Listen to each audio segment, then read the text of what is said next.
సంవత్సరాలు ఖర్చు చేసి ఇక మమ్మల్ని జాగలేరు అని చెప్పేసి మేము మిమ్మల్ని ఏరుకోరు తీసుకొచ్చుకున్నాం. స్వతహాగా నేను కాంగ్రెస్ పార్టీ క్యాండిడేట్ సార్, మా రేగట్ట ఈ కాన్స్టిట్యున్సీ నల్గొండగానే నేను మా అమ్మ నాన్న వాళ్ళని కాకుండా మా అవ్వని తాతలని మా బతుకులు ఆగమవుతున్నాయి, కాంగ్రెస్ పార్టీకి ఓటేస్తే మాకు ఉద్యోగాలు వస్తాయి, నా స్వతహాగా నా జీతం నుంచి నీకు 500 1000 నీ మందులకు ఇస్తామని చెప్పేసి బతిలాడి కాలు పట్టుకొని ఈరోజు మిమ్మల్ని తీసుకొచ్చినాం. 64 మందిని ప్రభుత్వంలో పంపిన వాళ్ళకి ఒక్క ఎమ్మెల్సీ సీట్ను పంపడానికి మాకు పెద్ద సమస్య కాదు.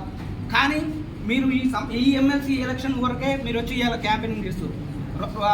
ఏప్రిల్ 1 నాడు గ్రూప్ 2 నోటిఫికేషన్ ఇస్తున్నారు, జూన్ 1 నాడు గ్రూప్ 3 ఇస్తున్నారు. పార్లమెంట్ ఎలక్షన్ నోటిఫికేషన్ వస్తుందని తెలిసి కూడా మీరు ఎందుకు అట్లా మేనిఫెస్టో కమిటీ మీరు మెంబర్గా ఉన్నారు, ఎందుకు అట్లా తయారు చేసి మమ్మల్ని మభ్యపెట్టడానికైనా? ఇప్పుడు 3 పదల వయసు వచ్చిన సార్ వీళ్ళందరికీ 30-32 ఓట్లు వచ్చినాయి, అయినా కానీ ఇంతవరకు పెళ్లిలు కాలేవు. అసలు ఈ పరిస్థితి ఏంది? మా పరిస్థితి ఏంది?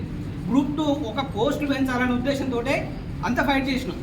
అసలు మా బతుకులు ఎంతైనా ఒకటే ఒక నిజాం తర్వాత నిజాం అంతటో కేసీఆర్ని దించేయాలని చెప్పేసి రోడ్ల మీదకి వచ్చినాం. మాకు ఎక్కటి సార్ 100-300 పోస్టులు వద్దు. 2016 వచ్చింది గ్రూప్ 2 నోటిఫికేషన్, మళ్ళీ ఇప్పుడు వచ్చింది. మాకు రెట్టింపు చేయండి. ప్రమోషన్ ఇప్పుడు ఆయన కేసీఆర్, మా పేరు Krishna sir. Group 2 group 3 post పెంచాలి సార్. గవర్నమెంట్ చేంజ్ అయ్యిందే వీటి వల్ల.